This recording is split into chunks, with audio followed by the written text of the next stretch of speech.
ಪರಾಶರಸೂನು ಸತ್ಯವತಿ ಹೃದಯ ನಂದನೋ ವ್ಯಾಸ ಯಸ್ಯ ಆಸ್ಯ ಕಮಲಗಲಿತಂ ವಾಂಗ್ಮಯಮೃತಂ ಜಗತ್ಪಿಬತಿ ಭುಜಗ ಭೋಗಾಭಮುದ್ಯಮ್ಯ ಹೃದಯಂ ನಿಜಭುಜಂ ದಕ್ಷಿಣಂ ಲಕ್ಷಣಾಢ್ಯಂ ಲಲಿತಮುದ್ರಿಕ್ತ ವಿಜ್ಞಾನಮುದ್ರಂ ಭಜ ಭಜ ಅನಂತಮಿತ್ಯಾಲಪಂತಂ ಪ್ರಣತವಾನ್ ಪ್ರಾಣಿನಾಂ ಪ್ರಾಣಭೂತಂ ಪ್ರಣತಿಭಿಃ ಪ್ರೀಣಯೇ ಪೂರ್ಣಬೋಧಂ ಭವದವೋಷ್ಣೇನ ತಾತಪ್ಯಮಾನಾನ್ ಭುವಿ ಪರಂ ನಾಥಂ ಅಪ್ರೇಕ್ಷಮಾಣಾನ್ ಭುವನಮನ್ಯೇನ ಚ ಅನ್ಯೇನ ದೋಷ್ಣಾ ಭವತು ಭೀರ್ಮಾ ಇತಿ ನ ಸಾಂತ್ವಯಂತಂ ಪ್ರಣತವಾನ್ ಪ್ರಾಣಿನಾಂ ಪ್ರಾಣಭೂತಂ ಪ್ರಣತಿಭಿಃ ಪ್ರೀಣಯೇ ಪೂರ್ಣಬೋಧಂ ನಾರಾಯಣಂ ಸುರಗುರುಂ ಜಗದೇಕನಾಥಂ ಭಕ್ತಪ್ರಿಯಂ ಸಕಲಲೋಕ ನಮಸ್ಕೃತಂಚ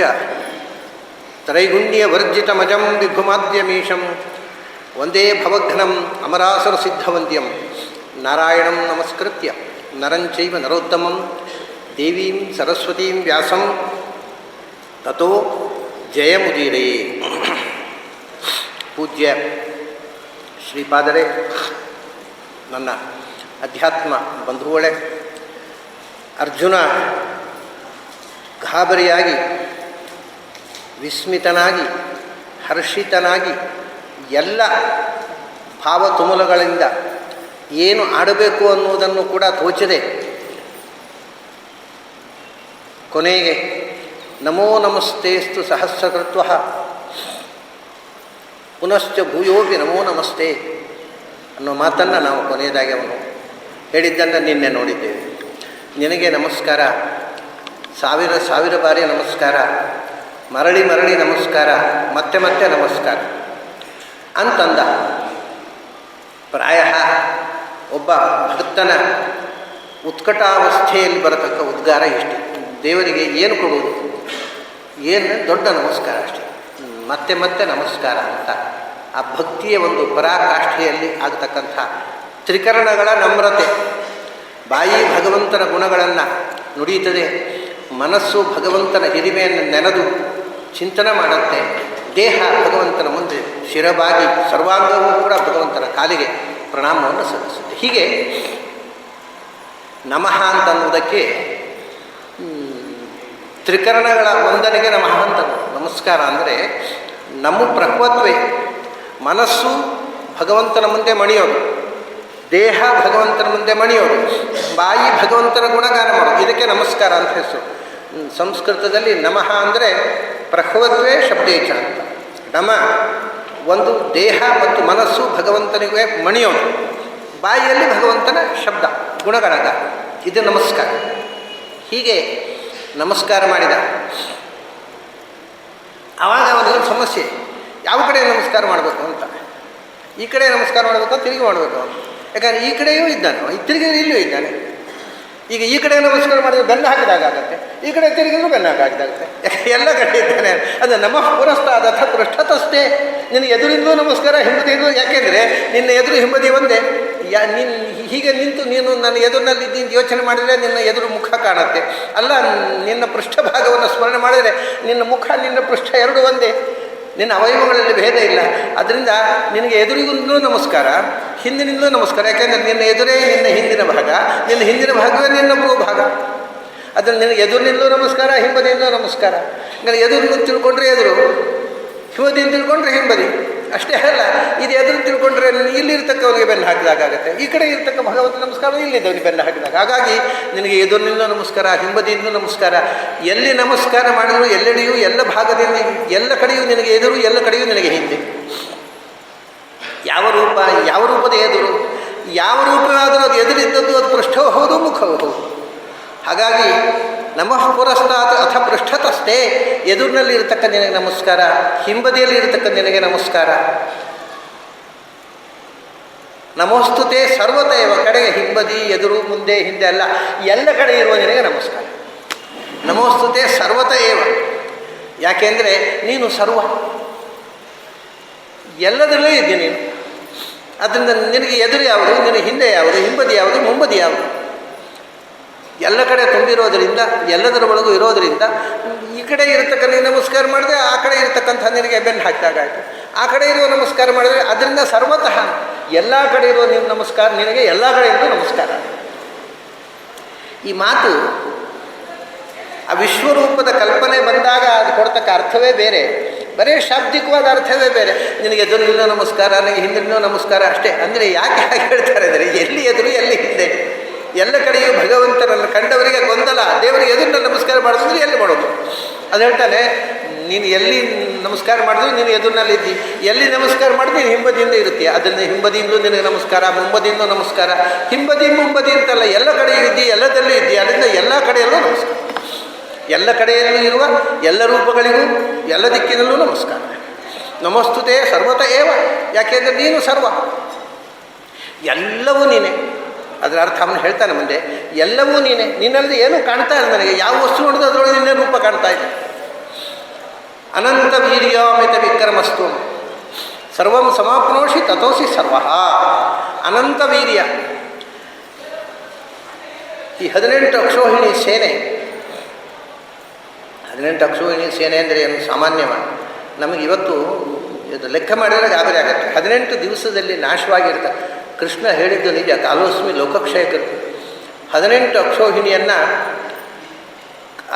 ಕೃಷ್ಣ ಒಂದು ಬಾಣ ಬಿಡಲಿಲ್ಲ, ಒಬ್ಬನನ್ನು ಕೊಲ್ಲಲಿಲ್ಲ. ಅವನು ಕುದುರೆ ಚಾಟಿ ಹಿಡ್ಕೊಂಡು ಕೂತ್ಬಿಟ್ಟಿದ್ದಾನೆ. ಆದರೆ ಅಷ್ಟು ಜನ ಸತ್ತದ್ದು ಅದಕ್ಕೆ ಅಕ್ಷಣ ಆಯು, ಎಲ್ಲರ ಆಯುಷನ್ನು ಹೀರಿ ಕೂತ್ಬಿಟ್ಟ ಅವನು. ಆಯುಧದಿಂದ ಅಲ್ಲ, ಕಣ್ಣಿನ ನೋಟದಿಂದಲೇ ಎಲ್ಲರ ಆಯುಷನ್ನು ಹೀರಿ. 18 ಅಕ್ಷೋಹಿಣಿ. 18 ಅಕ್ಷೋಹಿಣಿ ಅಂದರೆ ಸ್ವಲ್ಪ ನಾವು ಯೋಚಿಸಬೇಕು, ಅದು ಎಷ್ಟು ದೊಡ್ಡ ಯುದ್ಧ ಅಂತಂದರೆ ಪ್ರಾಯ ಪ್ರಪಂಚದ ಇತಿಹಾಸದಲ್ಲೇ ನಮಗೆ ನ ಭೂತೋ ನ ಭವಿಷ್ಯತಿ ಅನ್ನೋ ಯುದ್ಧ. ಒಂದು 18 ಅಕ್ಷೋಹಿಣಿಯಿಂದ ಸುಮಾರು 20 ಲಕ್ಷ ಜನ ಕಾಲಾಳುಗಳೇ ಆಗ್ತಾರೆ. 20 ಲಕ್ಷ ಸ್ಥೂಲವಾಗಿ ಹೇಳ್ತಾರೆ, 20 ಲಕ್ಷ ಜನ ಕಾಲಾಳುಗಳು 18 ಅಕ್ಷೋಹಿಣಿ, ಬರೇ ಪದಾತಿಗಳು. ಆಮೇಲೆ 12 ಲಕ್ಷ ಕುದುರೆಗಳಿತ್ತು. 18 ಅಕ್ಷೋಹಿಣಿ ಸುಮಾರು 12 ಲಕ್ಷ ಕುದುರೆಗಳು. 12 ಲಕ್ಷ ಕುದುರೆಗಳು, ಅದರ ಮೇಲೆ ಕೂತವ್ರು 12 ಲಕ್ಷ. ಬರೀ ಕುದುರೆಗಳು ಯುದ್ಧ ಮಾಡೋಲ್ಲ. ಯುದ್ಧ ಮಾಡುವಷ್ಟು ಮೂರ್ಖತನ ಕುದುರೆಗಳು ಮಾಡೋಲ್ಲ, ಮನುಷ್ಯ ಮಾಡ್ತಾರೆ ಅಷ್ಟೇ. ಆದ್ದರಿಂದ ಆ ಕುದುರೆಗಳು ಯುದ್ಧದಲ್ಲಿ ಪಾರ್ಟಿಸಿಪೇಟ್ ಮಾಡಬೇಕಾದ್ರೆ ಅದರೊಬ್ಬ ಮೂರ್ಖ ಮನುಷ್ಯ ಕೂತಿರಬೇಕು. ಬರೀ ಕುದುರೆ ಯುದ್ಧ ಮಾಡೋಲ್ಲ, ಯಾಕಂದರೆ ಅದಕ್ಕೆ ಯುದ್ಧ ಮಾಡುವ ದುರ್ಬುದ್ಧಿ ಇಲ್ಲ, ಯಾವ ಪ್ರಾಣಿಗೂ ಇಲ್ಲ. ಅಂದರೆ 12 ಲಕ್ಷ ಮೂರ್ಖರು ಕೂತಿರ್ಬೇಕಾ 12 ಲಕ್ಷ ಕುದುರೆ ಮೇಲೆ? ಆದರೆ 20 ಲಕ್ಷ 12 ಲಕ್ಷ 32 ಲಕ್ಷ ಆಯಿತು. 12 ಲಕ್ಷ ಅದನ್ನು 4 ಲಕ್ಷ ಆನೆಗಳು. 4 ಲಕ್ಷ ಆನೆಗಳು ಅಂದರೆ ಆ ಆನೆಯಲ್ಲಿ ಒಬ್ಬೊಬ್ಬರು ಮೂರ್ಖರು ಕೂತರೆ ಸಾಕಾಗುತ್ತೆ. 3 ಜನ ಮೂರ್ಖರು ಕೊಡಬೇಕಾಗತ್ತೆ. ಒಬ್ಬ ಆನೆ ಮಾವತ, ಒಬ್ಬ ಯುದ್ಧ ಮಾಡುವವ, ಆರ್ಮ್ ಸಪ್ಲೈ ಮಾಡುವ. ಸೊ 4 ಲಕ್ಷ, ಅದು 12 ಲಕ್ಷ ಆಯಿತು. 4 ಲಕ್ಷದಲ್ಲಿ 12 ಲಕ್ಷ ಆನೆ ಮೇಲೆ ಇರತಕ್ಕಂಥ ಯೋಧರುಗಳು. ಸೊ 32 12 44 ಲಕ್ಷ ಆಯಿತು. ಆಮೇಲೆ 4 ಲಕ್ಷ ರಥ. 4 ಲಕ್ಷ ರಥ ಅಂದರೆ ರಥದಲ್ಲಿ 4 ಜನ ಬೇಕು, 3 ಅಲ್ಲ. ಎದುರಿನಲ್ಲಿ ರಥ ಗಾಡಿ ಓಡಿಸೋ ಒಬ್ಬ, ಹಿಂದೆ ಯುದ್ಧ ಮಾಡುವ ರಥಿಕ, ಹಿಂದೆ ಚಕ್ರದ ಹತ್ತ 2 ಚಕ್ರದಲ್ಲಿ ಚಕ್ರ ರಕ್ಷರು ಅಂತ ಹಿಂಬದಿಯಿಂದ ಚಕ್ರವನ್ನು ಮುರಿಯೋದನ್ನು ನೋಡಿಕೊಂಡು ಆರು ಸಪ್ಲೈ ಮಾಡೋರು. ಒಂದೊಂದು ಗಾಡಿಯಲ್ಲಿ 4 ಜನ, ಅದು 16 ಲಕ್ಷ. 44 ಲಕ್ಷ ಇವಾಗಲೇ ಆಗಿದೆ. 14 ಲಕ್ಷ, 60 ಲಕ್ಷ ಮನುಷ್ಯರು ಡೈರೆಕ್ಟ್ ಯುದ್ಧದಲ್ಲಿ ಪಾರ್ಟಿಸಿಪೇಟ್ ಮಾಡಿದವರು. ಇನ್ನು ಬೇರೆ ಪರಿವಾರದವರು, ಆಳುಗಳು ಕಾಳುಗಳು ಬೇರೆ. 60 ಲಕ್ಷ ಜನ ನೇರ ಯುದ್ಧದಲ್ಲಿ ಪಾರ್ಟಿಸಿಪೇಟ್ ಮಾಡಿದರು. ಇಷ್ಟು ಜನ ಯೋಚನೆ ಮಾಡಿ, ಆಗ ಪ್ರಾಯ ಈ ದೇಶದ ಜನಸಂಖ್ಯೆ ಎಷ್ಟಿರಬಹುದು? ಪ್ರಾಯ 4-5 ಕೋಟಿಗಿಂತ ಹೆಚ್ಚಿರಲಿಕ್ಕಿಲ್ಲ. 5 ಕೋಟಿ ಇತ್ತೋ ಏನೋ, ಯಾಕೆಂದರೆ ಈಗ ಮೊನ್ನೆವರೆಗೆ ಇದ್ದದ್ದು 30 ಕೋಟಿ ಅಲ್ಲ ನಮ್ಮ ದೇಶದಲ್ಲಿ, 33 ಕೋಟಿ. ಈ ದೇಶಕ್ಕೆ ಸ್ವಾತಂತ್ರ್ಯ ಬಂದ ಮೇಲೆ 100 ಕೋಟಿ ದಾಟಿದ್ದು. ಮುಂಚೆ ಇದ್ದದ್ದು ಸ್ವಾತಂತ್ರ್ಯ ಬರುವಾಗ, ಈಗ ಒಂದು 50 ವರ್ಷದ ಕೆಳಗೆ 60 ವರ್ಷದ ಕೆಳಗೆ ಇಲ್ಲಿ ಇದ್ದದ್ದು ಎಷ್ಟು? 30 ಕೋಟಿ ಜನ. ಹಾಗಾದರೆ 5,000 ವರ್ಷದ ಹಿಂದೆ 4-5 ಕೋಟಿಗಿಂತ ಹೆಚ್ಚು ಜನಸಂಖ್ಯೆ ಇದ್ದಿರಲಿಕ್ಕಿಲ್ಲ ದೇಶದಲ್ಲಿ. 5 ಕೋಟಿ ಜನರಲ್ಲಿ 50 ಲಕ್ಷ ಜನ ಸತ್ತರು. 1/10 ಆಫ್ ದ ಪಾಪ್ಯುಲೇಷನ್. ಅಂದರೆ ಇವತ್ತು ಅಂಥ ಒಂದು ಕೆಲಾಮಿಟಿ ಆಗಬೇಕು ಅಂದರೆ ಕನಿಷ್ಠ 10 ಕೋಟಿ ಜನ ಸಾಕು. ರೇಷಿಯೋ ಪ್ರಪೋರ್ಷನೇಟ್ ಆಗಿ ಹೇಳ, ಅಂಥ ದೊಡ್ಡ ಒಂದು ಜನಾಂಗ ಹತ್ಯೆ ಅದು. ಇಷ್ಟು ಹತ್ಯೆಗೆ ಸಾಕ್ಷಿಯಾಗಿ ನಿಂತ ಅಷ್ಟು ಜನರ ಆಯುಷ್ಯನ್ನು ಹೀರಿ ಮಯೈವೈದೇ ನಿಹತ. ದೊಡ್ಡ ಒಂದು ಸಂಹಾರ ಕಾರ್ಯ ಭಗವಂತನ ಆ ಅವತಾರದಲ್ಲಿ ನಡೆಯಿತು. ಅದಕ್ಕೆ ಅವನು ಹೇಳ್ತಾನೆ ಅನಂತ ವೀರ್ಯ ಅಮಿತ ವಿಕ್ರಮಸ್ತು ಅಂತ. ವೀರ್ಯ ಮತ್ತು ವಿಕ್ರಮ ಅನ್ನೋದಕ್ಕೆ ಎರಡು ಅರ್ಥ ಇದೆ. ಒಂದು ವಿಕ್ರಮ ಅಂದರೆ ಹೆಜ್ಜೆ ಅಂತ ಅರ್ಥ, ಮತ್ತೊಂದು ವೀರ್ಯ ಅಂತಂದರೆ ವಿಕ್ರಮ ಅಂದರೆ ಎರಡು ಒಟ್ಟಿಗೆ ಹೇಳಿದಾಗ ಒಂದು ವೀರ್ಯ ಅಂದರೆ ನಮ್ಮಲ್ಲಿರ್ತಕ್ಕಂಥ ಸ್ಟೆಮಿನಾ, ಶತ್ರುವನ್ನು ಎದುರಿಸುವ ತಾಕತ್ತು. ವಿಕ್ರಮ ಅಂದರೆ ಶತ್ರುವನ್ನು ಬಗ್ಗು ಬಡಿಯುವ ಸಾಮರ್ಥ್ಯ. ಶತ್ರುವನ್ನು ಎದುರಿಸಿ ಶತ್ರುಗಳಿಗೆ ಮಣಿಯದಂಥ ಶಕ್ತಿಗೆ ವೀರ್ಯ, ಶತ್ರುಗಳನ್ನು ಮಣಿಸುವ ಶಕ್ತಿ ವಿಕ್ರಮ. ಒಂದೇ ವಸ್ತುವಿನ ಎರಡು ಮುಖಗಳು. ಪೌರುಷದ ಒಂದು ಮುಖ ಶತ್ರುವಿಗೆ ಮಣಿಯದ ಶಕ್ತಿ, ಇನ್ನೊಂದು ಮುಖ ಶತ್ರುವನ್ನು ಮಣಿಸುವ ಶಕ್ತಿ. ಅದೇ ವೀರ್ಯ ಮತ್ತು ವಿಕ್ರಮ ಅಂತ. ಅಷ್ಟೇ ಅಲ್ಲ, ಇಲ್ಲಿ ವೀರ್ಯ ಅಂದರೆ ಎರಡೂ ಆಯಿತು. ಭಗವಂತ ಶತ್ರುಗಳನ್ನು ಮಣಿಸ್ತಕ್ಕಂಥ ಶಕ್ತಿಯನ್ನು ಅವರು ಎಲ್ಲರಿಗೂ ಕೊಟ್ಟ, ಭೀಮಾರ್ಜುನಾದಿಗಳಿಗೆ. ಶತ್ರುಗಳಿಗೆ ಮಣಿಯದೆ ತಾವು ಗೆಲ್ಲುವಂಥ ಶಕ್ತಿಯನ್ನು ಕೊಟ್ಟ. ಇಷ್ಟು ಇಲ್ಲಿ ಸೇರಿರತಕ್ಕ ಪ್ರತಿಯೊಬ್ಬ ವೀರನಿಗೆ ಆ ಪೌರುಷವನ್ನು ತುಂಬಿ ನೀನು ಏನೂ ಮಾಡದೆ ಇಷ್ಟು ಲಕ್ಷ ಲಕ್ಷ ಜನರನ್ನು 18 ದಿವಸದಲ್ಲಿ ಸಂಹಾರ ಮಾಡಿದ ಲೋಕೋತ್ತರವಾದ ಶಕ್ತಿ. ಏಕೆಂದರೆ ಭಗವಂತನ ಷಡ್ಗುಣಗಳಲ್ಲಿ ಐಶ್ವರ್ಯಸ್ಯ ಸಮಗ್ರಸ್ಯ ವೀರ್ಯಸ್ಯ ಅಂತ, ಜ್ಞಾನಶಕ್ತಿ ಬಲೈಶ್ವರ್ಯ ವೀರ್ಯ ತೇಜಾಂಸಿ ಅಂತ ಎರಡು ವಿಧವಾದ ಷಡ್ಗುಣಗಳ ಪರಿಗಣನೆ ಶಾಸ್ತ್ರದಲ್ಲಿದೆ. ಎರಡರಲ್ಲೂ ವೀರ್ಯ ಅಂದರೆ ದುಷ್ಟರನ್ನು ನಿಗ್ರಹ ಮಾಡತಕ್ಕಂಥ ಶಕ್ತಿಯನ್ನು ಬಹಳ ಮುಖ್ಯವಾಗಿ ಹೇಳ್ತಾರೆ. ಷಡ್ಗುಣಗಳಲ್ಲಿ ಸೇರಿರ್ತಕ್ಕಂಥದ್ದು ಅದು ಎಷ್ಟು ಅಂದರೆ ಅನಂತ ವೀರ್ಯ. ನಿನ್ನಲ್ಲಿರತಕ್ಕಂಥ ಶತ್ರು ಸಂಹಾರಕ ಶಕ್ತಿ ಅನ್ನೋದು ಎಣೆಯಿಲ್ಲದು. ಅದನ್ನು ಇದು ಶಬ್ದ ಅಲ್ಲ, ಅರ್ಜುನನಿಗೆ ಪ್ರತ್ಯಕ್ಷ ದರ್ಶನ. ಮತ್ತೆ ಏನು ಹೇಳಬೇಕು? ಅಮಿತ ವಿಕ್ರಮಸ್ತ್ವಂ, ಅಮಿತ ವಿಕ್ರಮ. ನಿನ್ನ ಹೆಜ್ಜೆ ಇದಂ ವಿಷ್ಣುರ್ವಿಚಕ್ರಮೇ ತ್ರೇಧಾ ನಿದಧೇ ಪದಂ. 3 ಹೆಜ್ಜೆ ಶಾಸ್ತ್ರ ಹೇಳ್ತಾರೆ. ಭಗವಂತ ಬರೇ 3 ಹೆಜ್ಜೆ, ವಾಮನಾವತಾರದ ಕಥೆ ಅದು. 3 ಹೆಜ್ಜೆ. ಈ ಬಲಿಯ ಕಥೆ ನಮಗೆ ಅರ್ಥ ಆಗೋದೇ ಉಪನಿಷತ್ತು ಮತ್ತು ಈ ವಿಷ್ಣು ಸೂಕ್ತದಿಂದ. ತ್ರಿವಿಕ್ರಮ 3 ಹೆಜ್ಜೆ ಇಟ್ಟವ ಅಂತ. 3 ಹೆಜ್ಜೆ ಅಂದರೆ ನಮಗೆ ಬಲಿಯ ಕಥೆ ಹೇಳುವವರೆಲ್ಲ ಒಂದು ಹೆಜ್ಜೆ ಭೂಮಿಯ ಮೇಲಿಟ್ಟ, ಒಂದು ಹೆಜ್ಜೆ ಆಕಾಶದಲ್ಲಿಟ್ಟ, 3ನೇ ಹೆಜ್ಜೆ ಇರುವುದು ಎಲ್ಲಿ ಅಂತ ಕೇಳಿದ. ಪಾಪ ನಮ್ಮ ಹುಡುಗರಿಗೆ ಭಾರಿ ಗೊಂದಲ. ಭೂಮಿ ಮೇಲೆ ಇಟ್ಟ ಅಂದರೆ ಇಡೀ ಭೂಮಿಯನ್ನು ವ್ಯಾಪಿಸಿದ. ಮತ್ತು ಬಲಿಯಲ್ಲಿದ್ದ, ಇಡೀ ಭೂಮಿಯನ್ನು ಹೆಜ್ಜೆ ವ್ಯಾಪಿಸಿದರೆ ಬಲಿಯು ಕೂಡ ಅವನ ಕಾಲಡಿಯಲ್ಲಿ ಅಪ್ಪಚ್ಚೆ ಆಗಿರಬೇಕಲ್ಲ. ಮತ್ತು ಅವನ ತಲೆ ಕೊಡಲಿಕ್ಕೆ ಮೇಲೆ ಎಲ್ಲಿಂದ ಬಂದ? ಬೆರಳೆ ಅಡಿಯಲ್ಲಿ ನುಸುಳಿ ಬಂದನೋ? ಪೂರ್ವ ಪಕ್ಷ. ನಮ್ಮ ಹುಡುಗರಿಗೆ ಈ ಕಥೆ ಹೇಳಿ ಹಿಂದೆ ಏನಾಗ್ತಿತ್ತು ಗೊತ್ತುಂಟ? ಹೀಗೆ ಹೇಳಿ ಯಾರೂ ಪ್ರಶ್ನೆ ಮಾಡ್ತಿರ್ಲಿಲ್ಲ. ಯಾಕೆಂದರೆ ಹೆದರಿಸ್ಬಿಡ್ತಿದ್ರು. ಶಾಸ್ತ್ರದಲ್ಲಿ ಹೇಳಿದ್ರೆ ಪ್ರಶ್ನೆ ಮಾಡಿದರೆ ನರಕಾದ ಅನರ್ಥ ಆಗುತ್ತೆ ಅಂತ ಹೇಳಿ ಹೆದರಿ ಪ್ರಶ್ನೆ ಬಂದರೂ ನುಂಗಿಕೊಂಡು ಕೆನೆ ತಟ್ಟಿಕೊಂಡು ಹೋಗ್ತಿದ್ರು. ಈ ಹುಡುಗರು ಪ್ರಶ್ನೆ ಮಾಡ್ತಾರೆ, ಅದು ಹೇಗೆ ಬಂದ? ಬಲಿಯಲ್ಲಿದ್ದ, ಇಡೀ ಭೂಮಿಯನ್ನು ವ್ಯಾಪಿಸಿ ಕಾಲಿಟ್ಟಾಗ ಬಲಿ ಹೊರಗೆ ಎಲ್ಲಿ ಬಂದು ತಲೆ ಕೊಡಲಿಕ್ಕೆ ಅವನು ಎಲ್ಲಿದ್ದ? ಪ್ರಶ್ನೆ ಬಂದುಬಿಡುತ್ತೆ. ಹಿಂದೆ ಬಂದರೂ ಪ್ರಶ್ನೆ ಕೇಳಬಾರ್ದು, ಪಾಪ ಬರುತ್ತೆ ಅಂತ ಹೆದರ್ಕೊಂಡು ಪಾಪ ಕೆನ್ನೆ ತಟ್ಟಿಕೊಂಡು ಹೋದವು ಹಿಂದಿನ ಜನಾಂಗದ ಮಂದಿ. ಆದರೆ ಇವತ್ತಿನ ಹುಡುಗರಿಗೆ ಪ್ರಶ್ನೆ ಬಂದರೆ ಧೈರ್ಯವಾಗಿ ಕೇಳ್ತಾರೆ. ಯಾಕೆಂದರೆ ಈಗಿನ ಹುಡುಗರಿಗೆ ಗೊತ್ತಾಗಿದೆ, ಪ್ರಶ್ನೆ ಹಾಕಿದರೆ ಉತ್ತರ ಕೊಡಲಿಕ್ಕೆ ದೊಡ್ಡವರಿಗೂ ಗೊತ್ತಿಲ್ಲ. ಅದರಿಂದ ಹೆದರು, ನೀವು ನರಕಾದ್ಯನರ್ಥ ಹೆದರಿಸಿದ್ದು ಯಾಕೆಂದರೆ ಉತ್ತರ ಗೊತ್ತಿಲ್ಲದೆ ಇದ್ದದ್ರಿಂದ ಅನ್ನೋದು ಈಗಿನ ಹುಡುಗರು. ಹಿಂದಿನ ಮಕ್ಕಳಿಗೆ ಗೊತ್ತಿರಲಿಲ್ಲ ಅದು. ಅದು ನಾವು ಕೇಳಬಾರ್ದು ಪಾಪ. ಈಗ ಗೊತ್ತಾಗಿದೆ. ಯಾರು ಪ್ರಶ್ನೆಗೆ ಉತ್ತರ ಕೊಡದೆ ಬೈತಾರೋ, ಸಾಮಾನ್ಯ ಹಾಗೆ ಅಲ್ವಾ? ಈಗ ಮಕ್ಕಳು ಪ್ರಶ್ನೆ ಕೇಳ್ತಾರೆ ಏನಾದರೂ ಧಾರ್ಮಿಕ ವಿಷಯಕ್ಕೆ. ಚೌತಿ ಅಂದರೆ ಏನು? ಗಣಪತಿಗೆ ಯಾಕೆ ಸೊಂಡಿಲು? ಗಣಪತಿಗೆ ಆನೆ ಮೊರೆ ಯಾಕೆ? ಅಧಿಕ ಪ್ರಸಂಗ ಅದೆಲ್ಲ ಕೇಳಬೇಡ, ಹೇಳಿದಷ್ಟು ಮಾಡೋದು. ಬೈತಾರೆ ದೊಡ್ಡವರು, ಉತ್ತರ ಗೊತ್ತಿಲ್ಲ. ಈ ಕಥೆ ಏನು ಅಂದರೆ ಮಕ್ಕಳನ್ನು ಬೈಯುವುದು ಯಾಕೆ ಅಂದರೆ ಮಕ್ಕಳಿಗೆ ಹೇಳಿದ್ದಕ್ಕೆ ಉತ್ತರ ಕೊಡಬೇಕಾದ ನಮ್ಮ ಕೆಲಸ. ಯಾಕೆ ಬೈತೀವಿ ಅಂದರೆ ನಮ್ಮ ದಡ್ಡತನವನ್ನು ಮುಚ್ಚುವುದಕ್ಕೋಸ್ಕರ ಮಕ್ಕಳನ್ನು ಬೈತೀವಿ ನಾವು. ಹಾಗೆಲ್ಲ ಪ್ರಶ್ನೆ ಕೇಳೋದಾ? ದೊಡ್ಡವರು ಎದುರು ಮಾತಾಡ್ತೀಯ, ಹೇಳಿದಷ್ಟು ಮಾಡೋದು. ಗೊತ್ತಾಯ್ತು ಹುಡುಗರು, ಅಪ್ಪನಿಗೂ ಗೊತ್ತಿಲ್ಲ, ನಮ್ಮ ಅಪ್ಪ ಅಮ್ಮ ಎಷ್ಟು ದಡ್ಡರಿದ್ದಾರೆ ಅನ್ನೋದು ಈಗ ಮಕ್ಕಳಿಗೆ ಗೊತ್ತಾಗ್ಬಿಟ್ಟಿದೆ. ಹಾಗಾಗಿ ಕೇಳ್ತಾರೆ, ಗೊತ್ತಿದ್ದರೆ ಹೇಳ್ರಿ, ಇಲ್ಲ ಅಂದರೆ ಗೊತ್ತಿಲ್ಲ ಅಂತ ಹೇಳ್ರಿ ಅಂತ. ಹಾಗೆ ನಿಜವಾಗಿ ಆದರೆ ತಪ್ಪಾದದ್ದು ಮಕ್ಕಳಿಂದ ಅಲ್ಲ, ದೊಡ್ಡವರಿಂದ. ಏನೂ ತಿಳ್ಕೊಳ್ಳದೆ ಏನೋ ಮಹಾಸಂಪ್ರದಾಯವಾದಿಗಳಾಗಿ ವೇಷ ಹಾಕ್ಕೊಂಡು ಕುಣಿದಾಡಿದ್ರಲ್ಲ, ತಿಳುವಳಿಕೆ ಇಲ್ಲದೆ ನಾವು ಏನೋ ಧರ್ಮ ಸಂರಕ್ಷಕರು, ಧರ್ಮ ಸಂಸ್ಥಾಪನಾರ್ಥಾಯ ಕೃಷ್ಣನ ನಂತರ ನಾವೇ ಬಂದದ್ದು ಅಂತ ತಿಳ್ಕೊಂಡು ಓಡಾಡ್ತಾರಲ್ಲ, ಈ ಮಂದಿಯಿಂದಲೇ ಧರ್ಮ ನಾಶ ಆಗ್ತಾ ಇರೋದು. ಕೇಳಿದರೆ ಏನೂ ಗೊತ್ತಿಲ್ಲ. ವಿಷಯ ಉಪನಿಷತ್ತಲ್ಲಿ ವೇದದಲ್ಲಿ ಈ 3 ಹೆಜ್ಜೆಯನ್ನು ಅದನ್ನೇ ಅಮಿತ ವಿಕ್ರಮಸ್ತು ಅನ್ನೋದನ್ನು ಅರ್ಜುನ ಗಮನಿಸಿದ. ಭಗವಂತನ 3 ಹೆಜ್ಜೆ ಬಲಿ ನೋಡಿದ, ಅದನ್ನು ಅರ್ಜುನ ನೋಡಿದ. ಅವನು ಹೇಳಿದ 3 ಅಲ್ಲ, ಅದು ಅನಂತ ಅಲ್ಲ. 3 ಹೆಜ್ಜೆ ಅನ್ನೋದು ಅದು ಅನಂತ. 3 ಹೆಜ್ಜೆ ಅಂದರೆ ಏನು ಗೊತ್ತಾ?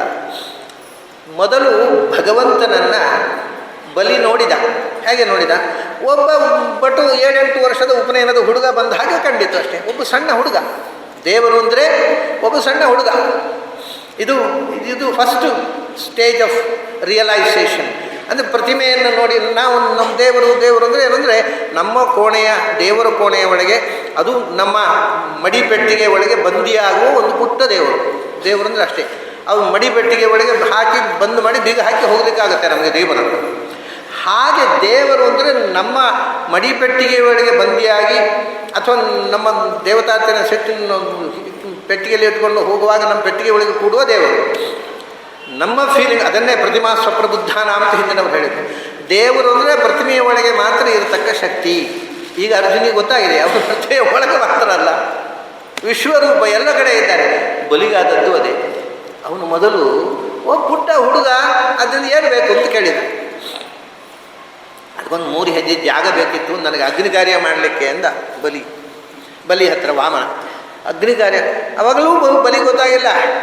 ನೀನು ಇನ್ನೂ ಬುದ್ಧಿ ಬೆಳೆದಿಲ್ಲಪ್ಪ ನನಗೆ, ಪುಟ್ಟ ಹುಡುಗ, ನನ್ನಂಥ ರಾಜಾದಿರಾಜ ಹತ್ರ ಬಂದು 3 ಹೆಜ್ಜೆ ಕೇಳೋದ? ಬೇಕಷ್ಟು ಕೇಳೋದು. ಅವನು ಅದಕ್ಕೂ ವಾಮನ ಏನು ಹೇಳಿದ? ನಾನು ಬೇಕಾದಷ್ಟೇ ಕೇಳೋದು, ಅದಕ್ಕಿಂತ ಹೆಚ್ಚು ಕೇಳಬಾರದು, ಅಗತ್ಯಕ್ಕಿಂತ ಹೆಚ್ಚು ಬಯಸುವುದು ತಪ್ಪು. ಆದರೆ ನನಗೆ ಬೇಕಾದದ್ದು ಅಗ್ನಿ ಪ್ರತಿಷ್ಠೆ ಮಾಡಲಿಕ್ಕೆ 3 ಹೆಜ್ಜೆ ಅಷ್ಟು ಜಾಗ ಆಗ್ತಿದ್ದಾರೆ. ಅದನ್ನ ಅಗತ್ಯ ಎಷ್ಟು ಬೇಕೋ ಬೇಕಾದಷ್ಟು ಕೇಳುವಂತಲ್ವ, ನಾನು ಬೇಕಾದಷ್ಟೇ ಕೇಳೋದು, ಅದರಿಂದ ಹೆಚ್ಚು ಕೇಳೋಲ್ಲ. ಈಗ ನೀನು ಸದ್ಯ 3 ಹೆಜ್ಜೆ ಕೊಡು, ಮತ್ತೆ ಉಳಿದರೆ ನೋಡೋಣ ಅಂತಾರೆ. ಇವನಿಗೆ ಅರ್ಥ ಆಗ್ಬೇಕಲ್ಲ, ಮತ್ತೆ ಉಳಿದರೆ ನೋಡೋಣ ಮುಂದಿನ ಸಂಗತಿ. ನನಗೆ 3 ಹೆಜ್ಜೆ ಸಾಕು. ಆ 3 ಹೆಜ್ಜೆ ಮೊದಲು ಅವನಿಗೆ 1 ಹೆಜ್ಜೆ ಅಂದರೆ ಒಂದು ಹುಡುಗ, ಪುಟ್ಟ ಹುಡುಗ. ಅದು 1 ಹೆಜ್ಜೆ ಅಂದರೆ ಪಾದ ಅಂದರೆ ಉತ್ತಮ ನಾವು ಸ್ವರೂಪ. ಅದು ಒಂದು ಆಸ್ಪೆಕ್ಟ್. ಹೆಜ್ಜೆ ಅಂದರೆ it's A step of practice, it's an aspect of practice. ಸಾಧನೆಯ ಒಂದು ಮುಖ ಭಗವಂತ ಬರೇ ಒಂದು ಪುಟ್ಟ ಮೂರ್ತಿ. ನಾವು ದೇವರನ್ನು ಪೆಟ್ಟಿಗೆ ಒಳಗೆ ಬೀಗ ಹಾಕಿ ಹೋಗುವಂಥ ದೇವರು. ಆಮೇಲೆ ಬಲಿಗೆ ರಿಯಲೈಸೇಷನ್ ಆಯಿತು, ಗೊತ್ತಾಯಿತು, ನಾನು ಯಾರನ್ನ ಒಂದು ಪುಟ್ಟ ಮಗುವನ್ನು ತಿಳ್ಕೊಂಡಿದ್ದೇನೋ ಅವನು ಭೂಮ್ಯಾಕಾಶಗಳನ್ನು ತುಂಬಿದ ಶಕ್ತಿ, ಇಡೀ ವಿಶ್ವದಲ್ಲೇ ತುಂಬಿದ್ದು. This is the second stage of realisation. ಆ ಇಡೀ ವಿಶ್ವದಲ್ಲೇ ತುಂಬಿರತಕ್ಕಂಥ ಭಗವಂತನನ್ನು ನನ್ನೊಳಗೂ ಇದ್ದಾನೆ ಅಂತ ತಿಳಿದು ಅವನಿಗೆ ತಲೆ ಮಣಿದೇನಲ್ಲ, ಇದು ಪುಣ್ಯ ಸ್ಟೇಜ್. ಆತ್ಮಸಮರ್ಪಣ ಭಕ್ತಿಯ ಕೊನೆಯದು ಆತ್ಮನಿವೇದನ. ಆತ್ಮನಿವೇದನ ಅಂದರೆ ಆತ್ಮನಿವೇದನಂ, ತನ್ನೊಳಗೂ ಭಗವಂತ ಇದ್ದಾನೆ ಅಂತ ತಿಳಿದು ತನ್ನನ್ನು ಭಗವಂತನಿಗೆ ಒಪ್ಪಿಸಿಕೊಳ್ಳುವುದು. ಇದು 3 ಸ್ಟೇಜ್, ಇದೇ 3 ಹೆಜ್ಜೆ. ಇದು ಸಾಧಕನ 3 ಹೆಜ್ಜೆಗಳು. ಆ 3 ಹೆಜ್ಜೆಗಳನ್ನು ಸಾಧಕನಿಗೆ ಅರಿವು ಕೊಟ್ಟಂಥ ಭಗವಂತನ ರೂಪವೇ ತ್ರಿವಿಕ್ರಮರು. ಅದನ್ನು ಹೇಳಿದ. ಆದ್ದರಿಂದ 3 ಹೆಜ್ಜೆ ಅಲ್ಲಪ್ಪ, ಅನಂತ ವಿಶ್ವದಲ್ಲಿ ತುಂಬಿರುವ ಹೆಜ್ಜೆ. ಅನಂತ ವಿಕ್ರಮಸ್ತು ಅಮಿತ ವಿಕ್ರಮ, ಅದು ಅಳಿಲಿಕ್ಕೆ ಬರುವ ಹೆಜ್ಜೆ ಅಲ್ಲ, ಇಮ್ಮೆಷರಬಲ್. ಇಡೀ ವಿಶ್ವದಲ್ಲಿ ತುಂಬಿದಂಥ ರೂಪ, ಭೂಮಿ ಆಕಾಶಗಳಲ್ಲಿ ತುಂಬಿದೆ, ನನ್ನೊಳಗೂ ತುಂಬಿದೆ, ಇಡೀ ಜಗತ್ತಲ್ಲಿ ಎಲ್ಲೆಡೆಯೂ ತುಂಬಿದೆ. ಆ ವಿಶ್ವರೂಪವನ್ನು ಕಂಡೆ ನಾನು. ನನಗೆ ಈಗ ಅಮಿತ ವಿಕ್ರಮ, ಬಲಿ, ತ್ರಿವಿಕ್ರಮ ಅಂದರೆ ಏನು ಅಂತ ಅರ್ಥ ಆಯಿತು ಅಂತ ಅರ್ಜುನ. ಅಮಿತ ವಿಕ್ರಮಸ್ತ್ವಂ, ಯಾಕೆಂದರೆ ನಾನು ನಿನ್ನನ್ನು ಆ ಅಮಿತ ವಿಕ್ರಮ ಎಲ್ಲ ಕಡೆ ತುಂಬಿದವನು ಗೊತ್ತಾದ್ದರಿಂದಲೇ ಸರ್ವತ ಏವ ನಮೋಸ್ತುತೆ ಸರ್ವತ ಏವ ಸರ್ವ, ಓ ಸರ್ವನೇ ನಿಮಗೆ ನಮಸ್ಕಾರ. ಸರ್ವ ಅಂತ ಯಾಕೆ ಹೇಳಿದೆ? ಸರ್ವ ಅಂತ ಹೇಳಲಿಕ್ಕೆ ಕಾರಣ ಏನು ಗೊತ್ತುಂಟಾ? ಸರ್ವ ಅಂದರೆ ಎಲ್ಲವೂ ನೀನೇ ಅಂತ ಹೇಳಿದ್ದಲ್ಲ ನಾನು. ಯಾಕಂದರೆ ಎಲ್ಲ ಕಾಣ್ತಾ ಇದೆ, ಅದರ ಒಳಗೆ ನೀನು ಇದ್ದಿ, ಎಲ್ಲವೂ ನಿನ್ನಿಂದ ಭಿನ್ನವಾಗಿ ಕಾಣ್ತಾ ಇದೆ, ಅದರಲ್ಲಿ ನೀನು ತುಂಬಿರುವುದು ಕಾಣ್ತಾ ಇದೆ ನನಗೆ. ಅದರಿಂದ ನೀನು ಎಷ್ಟು ಸತ್ಯವೋ ನೀನು ತುಂಬಿರೋ ಈ ವಿಶ್ವವು ಅಷ್ಟೇ ಸತ್ಯ. ಅಂದರೆ ನನಗೆ ಯಾವುದು ಇಲ್ಲ, ಎಲ್ಲವೂ ನೀನೇ ಅಂತ ಹೇಳಿದ್ದಲ್ಲ. ಮತ್ತು ಸರ್ವಂ ಸಮಾಪ್ನೋಷಿ ತಥೋಸಿ ಸರ್ವ, ನೀನು ಎಲ್ಲೆಡೆ ತುಂಬಿದ್ದಿ, ಅದರಿಂದೇ ಎಲ್ಲ. ಸಮಾಪ್ನೋಷಿ ಅಂದರೆ ವ್ಯಾಪ್ನೋಷಿ ಇತ್ತು ಅನ್ನೋದು, ಎಲ್ಲೆಡೆ ನೀನು ಎಲ್ಲೆಡೆ ತುಂಬಿರುವುದರಿಂದ ನೀನು ಎಲ್ಲ. ಆಮೇಲೆ ನೀನು ಎಲ್ಲರ ಹೃದಯ ಸಮಾಪ್ನೋಷಿ, ಎಲ್ಲರ ಹೃದಯ ಗುಹೆಯೊಳಗೆ ಅಂತರ್ಯಾಮಿಗಿರುವುದರಿಂದ ನೀನು ಸರ್ವ. ಆಮೇಲೆ ಸರ್ವಂ ಸಮಾಪ್ನೋಷಿ, ಸರ್ವ ಸಂಹಾರಕ, ಎಲ್ಲರ ಸಮಾಪ್ತಿ, ಸರ್ವ ಸಂಹಾರಕನಾದ್ದರಿಂದ ನೀನು ಸರ್ವ. ಭಕ್ತರನ್ನು ಉದ್ಧಾರ ಮಾಡೋದಕ್ಕೋಸ್ಕರ ಓಡಿ ಬರ್ತೀಯಲ್ಲ, ಆಪ್ನೋಷಿ ಭಕ್ತಾನು, ಆದ್ದರಿಂದ ನೀನು ಸರ್ವ. ಯಾಕೆಂದರೆ ಇದನ್ನು ಉಪನಿಷತ್ನಲ್ಲಿ ಹೀಗೆ ಅರ್ಥ ಮಾಡಿದ್ದಾರೆ. ಏಷ ಸರ್ವಸ್ಯ ಯೋನಿ, ಏಷ ಸರ್ವಜ್ಞ, ಏಷ ಸರ್ವಾಂತರ, ಏಷ ಯೋನಿ ಪ್ರಭವ, ಸರ್ವಜ್ಞ ಪ್ರಭವ ಯೋನಿ ಪ್ರಭವಾಪ್ಯಯೋ ಹಿ ಭೂತಾನಾಂ. ಭಗವಂತ ಏನು ಅಂದರೆ ನೀನು ಸರ್ವ, ಯಾಕೆಂದರೆ ನೀನು ಸರ್ವಸ್ಯ ಯೋನಿ, ಎಲ್ಲಕ್ಕೂ ಕಾರಣ. ಪ್ರಭವಾಪ್ಯಯೋ ಹಿ ಭೂತಾನಾಂ, ಪ್ರಪಂಚದ ಸಮಸ್ತ ಜೀವಜಾತಗಳ ಸೃಷ್ಟಿ ಸಂಹಾರಗಳಿಗೆ ಕಾರಣ ನೀನು, ಆದ್ದರಿಂದ ನೀನು ಸರ್ವ. ಎಲ್ಲದರ ಒಳಗೆ ತುಂಬಿರುವವ ನೀನು, ಆದ್ದರಿಂದ ನೀನು ಸರ್ವ. ಎಲ್ಲೆಡೆ ತುಂಬಿರುವವ ನೀನು, ಆದ್ದರಿಂದ ನೀನು ಸರ್ವ. ಎಲ್ಲ ಶಕ್ತಿ ತುಂಬಿರುವವ ನೀನು, ಸರ್ವಶಕ್ತ, ಆದ್ದರಿಂದ ನೀನು ಸರ್ವ. ಎಲ್ಲವನ್ನೂ ಬಲ್ಲವನು ನೀನು, ಆದ್ದರಿಂದ ನೀನು ಸರ್ವ.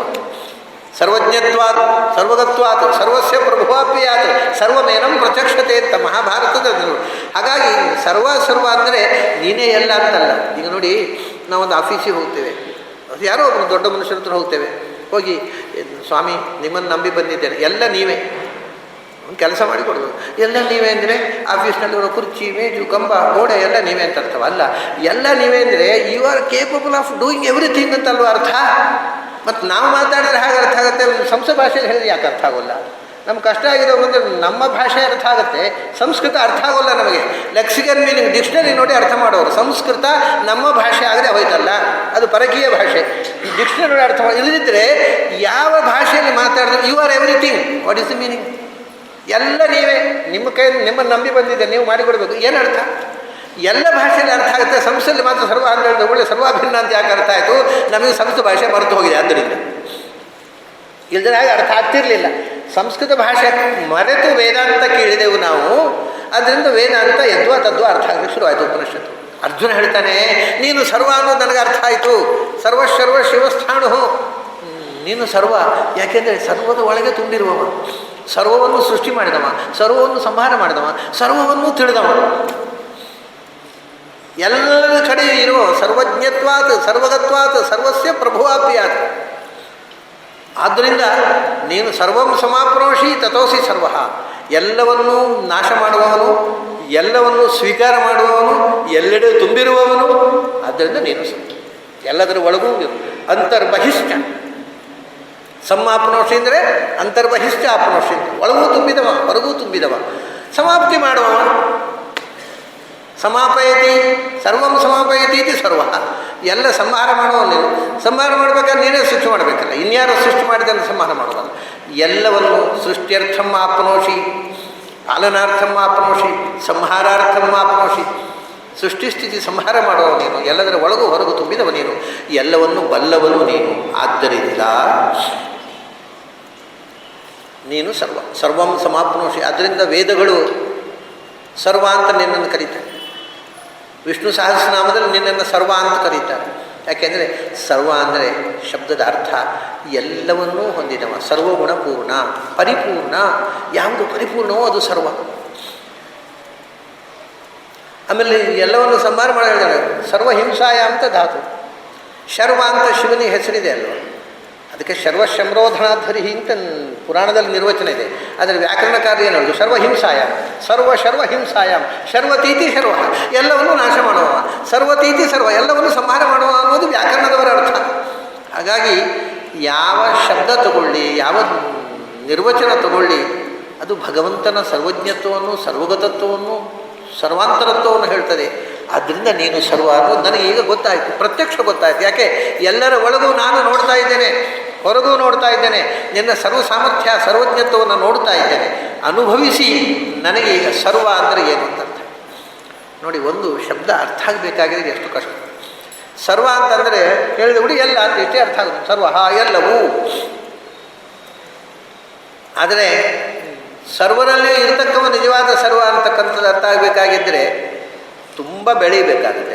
ಪ್ರಾರಂಭದಲ್ಲಿ ಹೇಳಿದರೆ ಅರ್ಥ ಆಗೋದಿಲ್ಲ. ಒಂದು ಶಬ್ದ ಅದರ ಪೂರ್ಣ ಅರ್ಥ ತಿಳ್ಕೊಳ್ಬೇಕಾಗಿದ್ದರೆ ನಾವು ಹೆಚ್ಚು ಹೆಚ್ಚು ಜ್ಞಾನ ಗಳಿಸಿದ ಹಾಗೆ ಒಂದು ಶಬ್ದ ಹೆಚ್ಚು ಹೆಚ್ಚು ಆಳವಾದ ಅರ್ಥವನ್ನು ಹೇಳ್ತಾ ಹೋಗುತ್ತೆ. ಇಲ್ಲದಿದ್ದರೆ ಸರ್ಫೇಸ್ ಮೀನಿಂಗು ಅಷ್ಟೇ ಹೇಳ್ತಾನೆ. ಸರ್ವ ಶಬ್ದ ಎಷ್ಟು ಆಳಕ್ಕೆ ಹೋಗುತ್ತೆ ಅನ್ನೋದು ನನಗೀಗ ಗೊತ್ತಾಯಿತು. ನೀನು ಸರ್ವ ಅನ್ನೋದು ನನಗೆ ಅರ್ಥ. ಸರ್ವಂ ಸಮಾಪ್ನೋಷಿ ತಥೋಸಿ ಸರ್ವ. ಇಷ್ಟು ಆದಾಗ ಅವನನಿಸುತ್ತೆ, ಈ ಜಗತ್ತಿನ ನಿಯಾಮಕವಾಗಿರತಕ್ಕಂಥ ಈ ಮಹಾಶಕ್ತಿಯನ್ನು ನಾನು ಎಷ್ಟು ಸಸಾರವಾಗಿ ಕಂಡುಬಿಟ್ಟೆ. ನಮ್ಮ ಪೈಕಿಯ ಹುಡುಗ ಅನ್ನೋ ಹಾಗೆ ನೋಡಿಬಿಟ್ಟೆ. ನೋಡ್ತಾನೆ, ಸಖೇತಿ ಮತ್ವ ಪ್ರಸಭಮ್ಯದೂಕ್ತಂ. ನಾನು ಎಷ್ಟು ಪ್ರಸಭಂ ಅಂದರೆ ಬಲಾತ್ಕಾರವಾಗಿ ಅಂತ ಅರ್ಥ ಅಲ್ಲ, ಸಲುಗೆಯಿಂದ ಅಂತ. ತೀರಾ ಸಲುಗೆಯಿಂದ ಮಾತಾಡಿದ್ದೇನೆ ನಿನ್ನ ಹತ್ರ, ಈಗ ಭಯ ಆಗ್ತಾ ಇದೆ. ದೇವರ ಹತ್ರ ಅಷ್ಟು ಸಲಿಗೆ ಮಾಡಿಬಿಟ್ಟ. ಸಖಾ ಇತಿ ಮತ್ವ, ದೇವರು ಅನ್ನೋ ಕಲ್ಪನೆಗಿಂತ ಹೆಚ್ಚು ಕೃಷ್ಣ ನಮ್ಮವನು, ನಮ್ಮ ಗೆಳೆಯ, ನಮ್ಮ ಆತ್ಮೀಯ, ನಮ್ಮ ಫ್ಯಾಮಿಲಿ ಫ್ರೆಂಡು. ಹಾಗೆ ನಮ್ಮ ಫ್ಯಾಮಿಲಿ ಫ್ರೆಂಡ್. ನಮ್ಮ ಸಾಮಾನ್ಯ ಒಂದು ಏನು ಗೊತ್ತುಂಟ, ಸಾಮಾನ್ಯ ಒಂದು ದೌರ್ಬಲ್ಯ ಉಂಟು ಮನುಷ್ಯನಿಗೆ. ಯಾವನೇ ಒಬ್ಬ ಮನುಷ್ಯ ಅವನು ಆ ಊರಿನಲ್ಲಿ ಒಬ್ಬ ಇರ್ತಾನೆ ಅಂತ ಇಟ್ಕೊಳ್ಳಿ. ಆ ಊರಿನಲ್ಲಿ ಒಬ್ಬರು ದೊಡ್ಡ ಮನುಷ್ಯರು ಇರ್ತಾರೆ. ಅವರಿಗೂ ಭೇಟಿಯೇ ಆಗೋದಿಲ್ಲ, ಯಾಕಂದರೆ ಅವ್ರಿಗೆ ಹೋಗುವಷ್ಟು ದೊಡ್ಡ ಮನುಷ್ಯನಲ್ಲ ಇವನು. ದೊಡ್ಡ ಮನುಷ್ಯನ ಹೋಗೋದೇ ಇಲ್ಲ. ಆದರೆ ಅವನು ಬೇರೆ ಊರಿಗೆ ಹೋಗಲಿ, ಬೇರೆ ಹೋದಾಗ ನಿಮ್ಮ ಊರಿನವರೆಲ್ಲ ದೊಡ್ಡ ಮನುಷ್ಯ ಇರ್ತಾರೆ ಗೊತ್ತಾ, ಅಯ್ಯೋ ಅವ್ರು ನಮಗೆ ಕ್ಲೋಸ್ ಫ್ರೆಂಡ್ ಅಂತಾರೆ. ಯಾಕೆಂದರೆ ಅಲ್ಲಿ ಎಸ್ಟಾಬ್ಲಿಷ್ ಅವರು ದೊಡ್ಡ ಮನುಷ್ಯನ ನನಗೆ ಪರಿಚಯ ಇಲ್ಲ ಅಂತ ಹೇಳೋದೇ ಇಲ್ಲ, ಊರಿನಲ್ಲೇ ಅವ್ರು ನೋಡೇ ಇರೋದಿಲ್ಲ. ಮರೂರಿಗೆ ಹೋದಾಗ ಅವ್ರು ನಮಗೆ ತುಂಬ ಕ್ಲೋಸು. ಅಯ್ಯೋ ಹೌದಾ, ಅವ್ರು ನಿಮಗೆ ತುಂಬ ಕ್ಲೋಸ್. ಅವ್ರು ನನಗೂ ತನ್ನ ಎಸ್ಟಾಬ್ಲಿಷ್ಮೆಂಟಿಗೋಸ್ಕರ ಈ ಥರ ಹಾಗಿರುವಾಗ ಇವನು ಅದೇ ಕೃಷ್ಣ ದೊಡ್ಡ ಮನುಷ್ಯ, ಅವನು ನಮ್ಮ ಫ್ಯಾಮಿಲಿ ಫ್ರೆಂಡ್, ಒಂದು ದೊಡ್ಡ ಸಂಗತಿ ಅಂತ ಇಷ್ಟೇ ತಿಳ್ಕೊಂಡೆ. ನೀನು ಎಷ್ಟು ದೊಡ್ಡವ ಅಂತ ಗೊತ್ತಿಲ್ಲದೆ ನೀನನ್ನು ನಾನು ಸಖೇತಿ ಮತ್ವ ಪ್ರಸಭ, ತೀರಾ ಸಲುಗೆಯಿಂದ ಒಂಥರ ಸಸಾರದಿಂದ ನಾನು ಮಾತಾಡಿಸಿದ್ದಿಲ್ವ ನಿನ್ನನ್ನು. ಏನು ಹೇ ಕೃಷ್ಣ, ಹೇ ಯಾದವ, ಹೇ ಸಖೇತಿ, ಹೇ ಕೃಷ್ಣ ಬಾರೋ ಇಲ್ಲಿ ಎಂದು ಕರೆದಿದ್ದೇನೆ. ಎಲ್ಲಾದರೂ ಉಂಟು ಹೇ ಕೃಷ್ಣ, ಹೇ ಯಾದವ. ಯದುವಂಶದ ಒಬ್ಬ ಲೀಡರು ಅಷ್ಟೇ ನನ್ನ ಕಲ್ಪನೆ. ನೀನು ಇಡೀ ಜಗತ್ತಿನ ಮೂಲ ಶಕ್ತಿ ಅನ್ನೋದು ಯೋಚನೆ ಬರಲಿಲ್ಲ ನನಗೆ. ದಿನ ನೋಡಿಯೂ ನಿನ್ನನ್ನು ಅರ್ಥ ಮಾಡಿಕೊಳ್ಳದೆ ಎಷ್ಟು ದಿವಸ ಬದುಕಿದ್ದೇನಲ್ಲ. 70 ವರ್ಷದ ಅರ್ಜುನ ಹೇಳುವಂಥ ಮಾತಿದೆ. ಹೇ ಕೃಷ್ಣ, ಹೇ ಯಾದವ, ಹೇ ಸಖೇ, ನೀನು ನನ್ನ ಗೆಳೆಯಲ್ಲೇನೋ ಅಂತ ಎಷ್ಟು ಸಲಿಗೆಯಿಂದ ಹೆಗಲಿಗೆ ಕೈ ಹಾಕಿ ಮಾತಾಡಿದ್ದೇನೆ, ಸಸಾರ ಮಾಡಿ ಮಾತಾಡಿದ್ದೇನೆ, ಏಕೋಚನದಿಂದ ಮಾತಾಡಿದ್ದೇನೆ, ಪರಿಹಾಸ್ಯ ಮಾಡಿದ್ದೇನೆ, ಟೀಕೆ ಮಾಡಿದ್ದೇನೆ, ತಮಾಷೆ ಮಾಡಿದ್ದೇನೆ. ಎಂಥ ಅನ್ಯಾಯ ಆಯಿತು. ಯಾಕೆ ಮಾಡಿದೆ ಇದೆಲ್ಲ ಗೊತ್ತಿಲ್ಲ ಕೃಷ್ಣ. ನೀನು ಇಂಥ ದೊಡ್ಡ ಶಕ್ತಿ ಅಂತ ಗೊತ್ತಿಲ್ಲ. ಅಜಾನತ ಮಹಿಮಾನಂ ತವೇದಂ, ನಿನ್ನ ಇದು ಅಂತ ಈ ಎದುರಿನಲ್ಲಿ ತಮಾಷೆ ಈಗ ಹೋಗ್ತಾರೆ.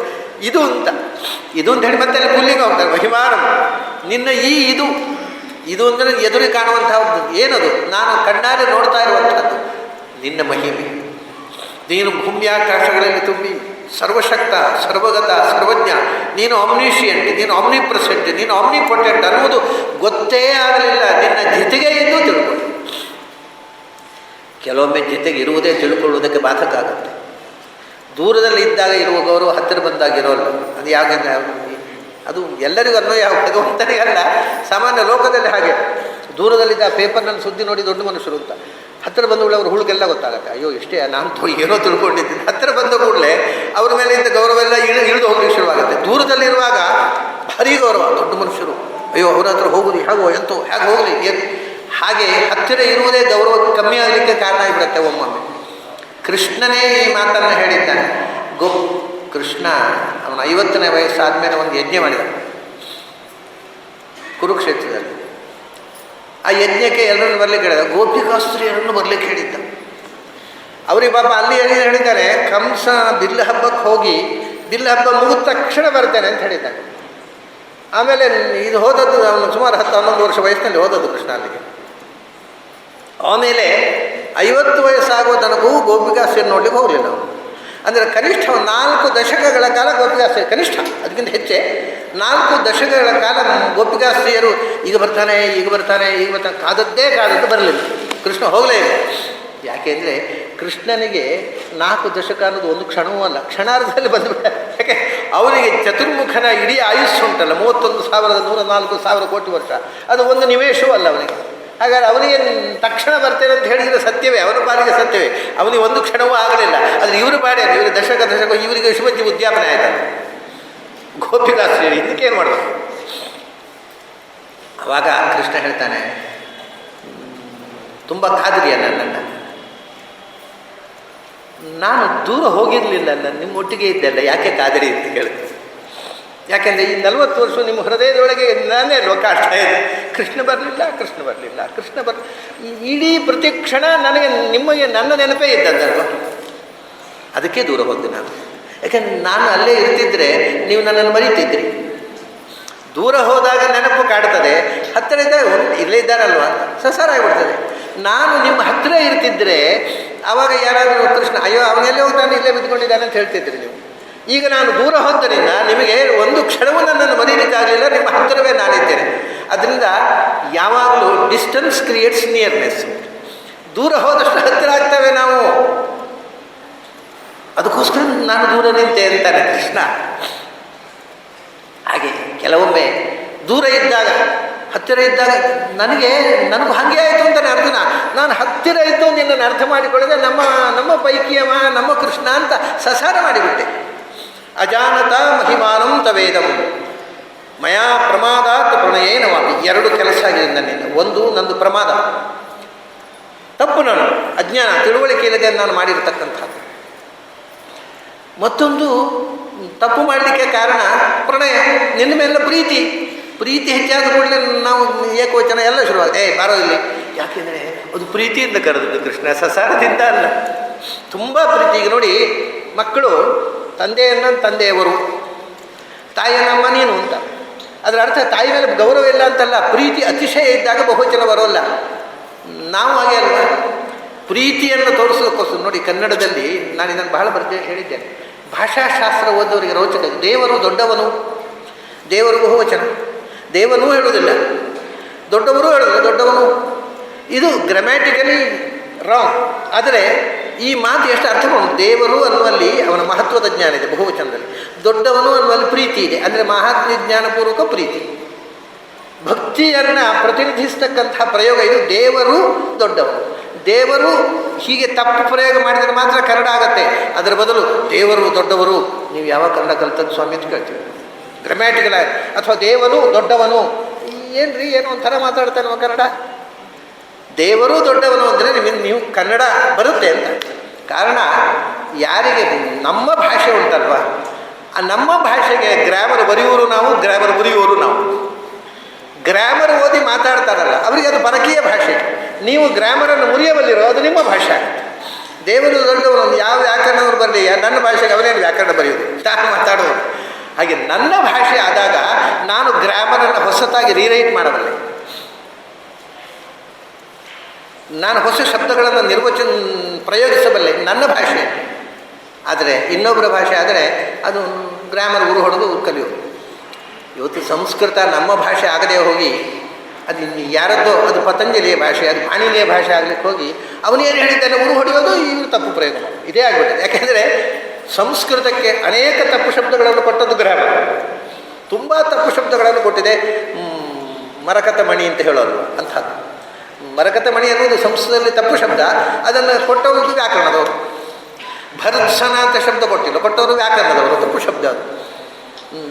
ಇಂಥದ್ದು ತುಂಬ ತಪ್ಪು ಶಬ್ದಗಳನ್ನು ವ್ಯಾಕರಣದವರೇ ಕೊಟ್ಟರು. ಅದು ವ್ಯಾಕರಣದವರು ಕೊಟ್ಟದ್ರಿಂದ ಕರೆಕ್ಟ್ ಆಯಿತು. ಬೇಕಾದಷ್ಟು ತಪ್ಪು ಶಬ್ದಗಳನ್ನು ವ್ಯಾಕರಣ ಕೊಟ್ಟಿದೆ ನಮಗೆ. ರುಕ್ಮ ಅನ್ನೋ ತಪ್ಪು ಶಬ್ದವನ್ನು ಕೊಟ್ಟವನು ಮುನಾದಿ ಸೂತ್ರಕಾರ. ಅದು ಶಬ್ದ ನಿಜವಾಗಿ ರುಗ್ಮ ಆಗಬೇಕು. ಅದು ಹೋಗಿ ರುಕ್ಮ ಆಯಿತು, ರುಕ್ಮಿಣಿ ಆಯಿತು, ರುಕ್ಮಿಣೀಶ್ವರಿಯೇ ಹೋಗಿ ರುಕ್ಮಿಣೀಶ್ವರಿ, ಎಲ್ಲ ಬದ್ಧ ಶಬ್ದಗಳು ಬಂತು. ಯಾಕೆಂದರೆ ಅದು ಅವನ ತಪ್ಪು ಸೂತ್ರ ಬರೆದ ಮುನಾದಿ ಸೂತ್ರಕಾರ. ಹೀಗೆ ಸಂಸ್ಕೃತದಲ್ಲಿ ಅನೇಕ ತಪ್ಪು ಶಬ್ದಗಳನ್ನು ಸೃಷ್ಟಿ ಮಾಡಿದವರೇ ವ್ಯಾಕರಣದವರು. ಯಾಕೆಂದರೆ ಅವರಿಗೂ ಪರಕೀಯ ಭಾಷೆ ಅದು, ಅವರ ಸಂಸ್ಕೃತ ಅಲ್ಲ, ಅವರು ಕಲಿತು ವ್ಯಾಕರಣ ಬರೆದರು. ತುಂಬ ತಪ್ಪು ಶಬ್ದಗಳನ್ನು ಸೃಷ್ಟಿ ಮಾಡಿದವರು ವ್ಯಾಕರಣದವರೇ. ಇವತ್ತು ಇದೊಂದು ಬಹಳ ರೋಚಕವಾದ ಸಂಗತಿ. ಸಂಸ್ಕೃತದಲ್ಲಿ ವ್ಯಾಕರಣದ ತಪ್ಪು ಶಬ್ದಗಳ ಸಂಸ್ಕೃತದಲ್ಲಿ ತಪ್ಪು ಶಬ್ದಗಳು ವ್ಯಾಕರಣದಿಂದ ಬಂದದ್ದು ಅಂತ ಒಂದು ಲಿಸ್ಟ್ ಮಾಡಿದರೆ ಗಾಬರಿ ಆಗುವ ತಪ್ಪು ಶಬ್ದಗಳಿವೆ. ಅದು ವ್ಯಾಕರಣ ಪ್ರಕಾರ ಸಿದ್ಧವಾದ ತಪ್ಪು ಶಬ್ದಗಳು.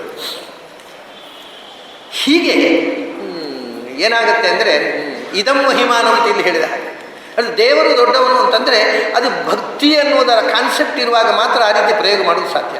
ಭಕ್ತಿ ಸಿದ್ಧಾಂತವನ್ನು ಜಗತ್ತಿಗೆ ಕೊಟ್ಟವರು ಕನ್ನಡಿಗರ ಆಚಾರ್ಯ. ಅದರಿಂದ ಕನ್ನಡ ಭಾಷೆಯಲ್ಲಿ ಅಂಥ ಒಂದು ಯೂಸೇಜ್ ಬಂತು, ಫ್ರೇಸ್, ದೇವರು ದೊಡ್ಡವನು.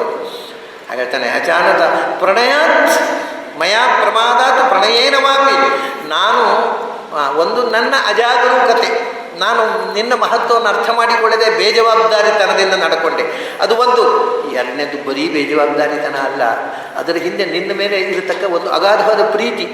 ದೇವರು ಅಂತ ಗೊತ್ತಿಲ್ಲದಿದ್ದು ಪ್ರೀತಿ ಇತ್ತು ನನಗೆ. ಆದರೆ ಮಹಾತ್ಮ್ಯ ಜ್ಞಾನ ಪೂರ್ವಕ ಪ್ರೀತಿ ಬೇಕಿತ್ತು. ಎಷ್ಟು ಮಹಾತ್ಮ್ಯ ಜ್ಞಾನ ಬೇಕೋ ಅದು ಇರಲಿಲ್ಲ, ಅದು ಪ್ರೀತಿ ಇತ್ತು. ಪ್ರಣಯೇನವಾಪಿ, ತುಂಬ ಪ್ರೀತಿಯಿಂದ ನಾನು ನಿನ್ನನ್ನು ಏಕವಚನದಿಂದ ಕರೆದೆ, ತಮಾಷೆ ಮಾಡಿದೆ. ಯಚ್ಚ ಅಪಹಾಸಾರ್ಥಂ ಅಸತ್ಕೃತೋಸಿ. ತಮಾಷೆ ಏನು ಅಂದರೆ ಅಪಹಾಸಾರ್ಥ, ತಮಾಷೆ ಮಾಡಿದ್ದು. ತಮಾಷೆ, ನಾವು ಎಲ್ಲ ಒಟ್ಟಿಗೆ ಸೇರಿದ್ದಾಗ ತಮಾಷೆ ಮಾತಾಡುವಾಗ ನಿನ್ನನ್ನು ಗಾಳಿಗೆ ಹಿಡಿದಿರ್ಬೋದು ನಾವು, ಯಾಕೆಂದರೆ ಸಲಿಗೆ ಇದೆ. ಅಸತ್ಕೃತೋಸಿ, ನಿನಗೆ ಅಗೌರವ ಮಾಡಿರಬಹುದು ಎಷ್ಟು. ಯಾಕೆಂದರೆ ಈ ಸಾಮುದಾಯಿಕವಾಗಿ ಸೇರುವಾಗ ಕನ್ಸಿಡರೇಷನ್ ಬರೋದು ಯಾವುದು ಗೊತ್ತುಂಟ. ನಾವು ಒಂದು ಗುಂಪಿನಲ್ಲಿ ಒಬ್ಬರನ್ನು ಅವರ ಸ್ವರೂಪಯೋಗ್ಯತೆ ಗುರುತಿಸಿ ಗೌರವ ಮಾಡಲಿಕ್ಕೆ ಬರೋಲ್ಲ ಅಲ್ವಾ.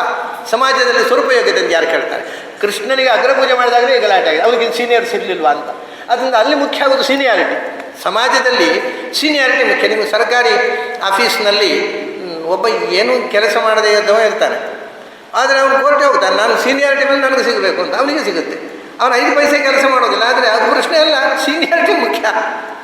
ಹಾಗೆ ಇಲ್ಲಿ ನಮ್ಮಲ್ಲಿ ಏನಂದರೆ ನೀನು ಜೂನಿಯರು, ಧರ್ಮರಾಜ ನಿನಗಿಂತ ದೊಡ್ಡವ, ಭೀಮಸೇನ ನಿನಗಿಂತ ದೊಡ್ಡವ, ಎಲ್ಲ ಸೀನಿಯರ್ಸ್ ಇದ್ದರು. ಅವರೆಲ್ಲ ಅವ್ರಿಗೆ ಬಂದು ನೀನು ನಮಸ್ಕಾರ ಮಾಡ್ತಿದ್ದಿ. ಬಹಳಷ್ಟು ಬಾರಿ ಉಲ್ಲೇಖ ಬರ್ತದೆ ಮಹಾಭಾರತದಲ್ಲಿ. ಕೃಷ್ಣ ಬಂದು ನಮಸ್ಕಾರ ಮಾಡಿದ. ಅರ್ಜುನ ಸುಮಾರು 6 ತಿಂಗಳು ಚಿಕ್ಕವ.